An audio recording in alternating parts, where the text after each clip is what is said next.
Bismillahirrahmanirrahim. Assalamu alaikum, everybody. I'm happy today to be speaking about our article in the Learning Corner and like to thank JQSH for giving me this privilege to uh, give this presentation about our last article. The article title was Accreditation Made Easy, an eight-step guide for healthcare institution. I'm representing the team. The team is me. I'm Ahmed Newera. Public Health Registrar, Minister of Defense Health Services, and almost 14 years experience in healthcare quality and patient safety accreditation. And also the team is having Dr. Fahad Al-Omari, he's a consultant, family medicine, and he is a surveyor. Mr. Abdul Ghamdi is the head of CQI department, and Dr. Muhammad Fouda is also head of CQI department in one of the military hospital. Me and Dr. Muhammad Fouda have been attended together almost 40 surveys, um, accreditation, mock and real surveys in different hospitals with different scope and different type of accreditation. So we decided to give all our experience in this article for every healthcare institution, how to start the journey for accreditation. So my objective today is to give speak about the concept of accreditation and the significance for healthcare institution and how to see the advantage of the healthcare accreditation on the patient and staff and the institution and to learn how to prepare our facility for accreditation. So, starting first, what is accreditation? Accreditation is a process in which a trained external peer reviewer evaluate a healthcare organization compliance with the pre-established performance standards. So this could be a hospital, could be primary health care, could be a laboratory, could be ambulatory, could be hospice care, could be any kind of healthcare institutions. And there is a lot of type of accreditations. There is some national accreditation. Some countries have their national accreditation program, and some doesn't have. There is a lot of international accreditation. And so there is a lot of type of accreditation, and I will come later to see how can we decide. So accreditation is crucial to ensure the excellence of healthcare delivery. It demonstrates a healthcare institution's commitment to patient safety and continuous improvement and adhere to a strict standard. This eighth step, which we are uh, generate, will be a guide for any healthcare professional or healthcare administrator to navigate the accreditation process. So some people could ask, why do healthcare institutions need accreditation? It's because it serves a hallmark for the healthcare institution dedication to providing a safe and high quality healthcare. And it's because it involves a meticulous evaluation process overseen by impartial entities which are expert and know how to examine your institution. So what is the benefit we can get?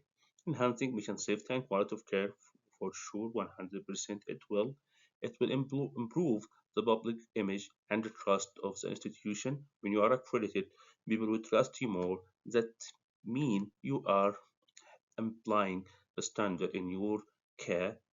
Its potential reimbursement advantage in some countries, uh, if you are accredited, they give you more money from the insurance company, and some, if you lose the accreditation, the insurance company will stop dealing with your institution. So the first step in our 8-step guide is how to choose the appropriate accreditation body. As I said, there's a lot of national and international. Some countries it is obligatory to take the national accreditation, so you have to take it. Some countries optional, you have to take at least one, so you can choose from national and international. Sometimes, if your governance body recommendation, if you're working in Ministry of Health, you have to take the national. Like in our hospitals, we have to take the national and the international, one of the international. So it depends on the regulation in your place and also financial. Some of accreditation have it's costly. You have to pay money if you choose, so according to your financial situation, you have to choose something suiting your capabilities and the scope of accreditation. So we have you in the hospital can take many accreditation for the hospital rule. If you have some center, primary health care center, you can take for the lab. You can take for a separate accreditation. So you can take one, you can take program for accreditations. So it's a lot. So the alignment with your mission and vision. So when you choose accreditation, it must be aligned with your mission and vision. The second step is build the accreditation team. So we're starting from scratch.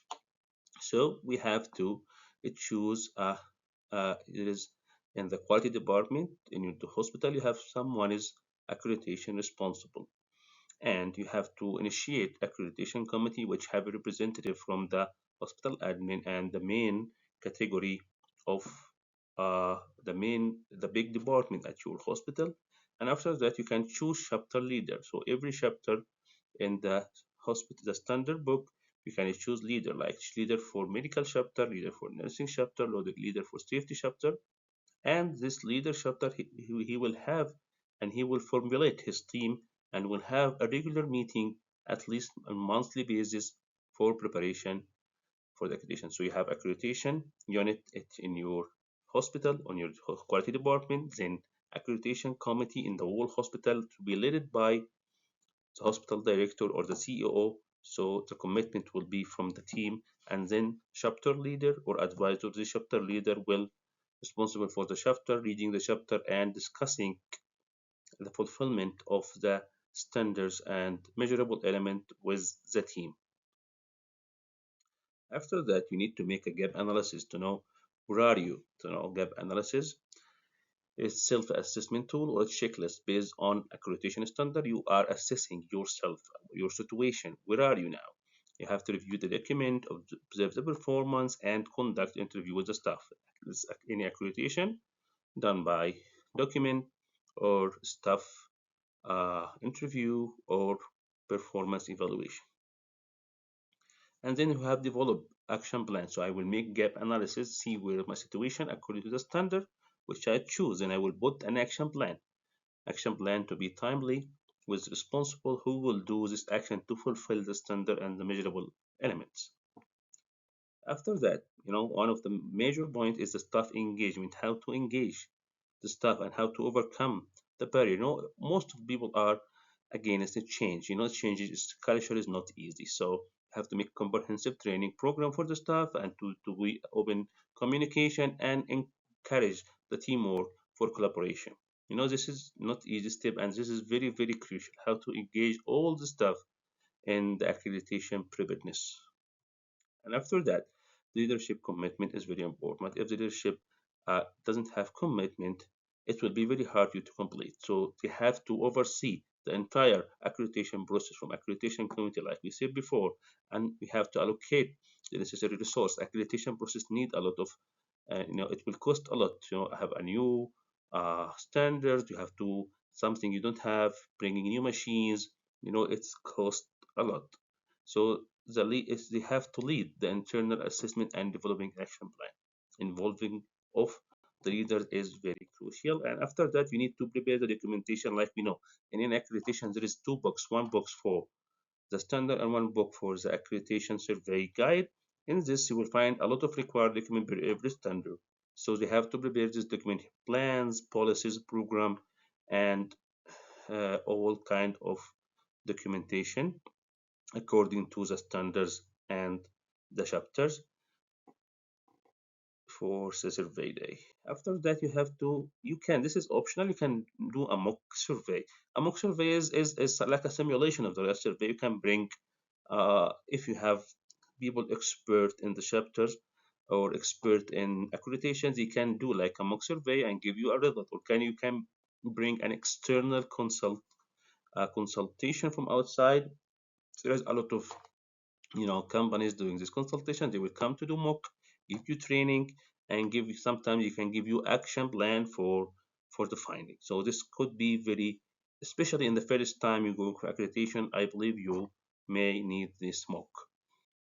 And the last thing is the survey day and the day beyond. You have to remain professional and with the surveyor There is a lot of you have to teach your team how to treat a surveyor, provide a clear and honest and concise response for the question, and show your dedication for the quality and continuous improvement. So this is the 8 steps which we are believing it's a comprehensive first accreditation body, how to choose, then how to formulate the accreditation team, how to make gap analysis and planning self-assessment, and then how to engage your staff and the leadership commitment. They are all interacting together. And number 6 is documentation and management of the evidence of collection, and then the accreditation readings by mock surveys and the survey day and beyond.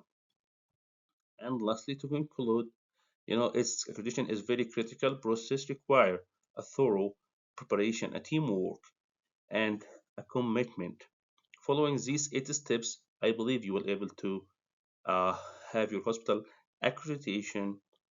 But the most important point, not only to have the accreditation, but how to sustain what you have done, the new processes which have generated, how to maintain this in your hospital and not to drop after the accreditation day. I guess this is I preparing inshallah to write about how to sustain your accreditation status, and this is my preferences I used in my paper. And thank you very much, and thank you again JQSH for giving me this chance to speak about our uh, article in the Learning Corner, and hope all of you will get any new information and knowledge from this.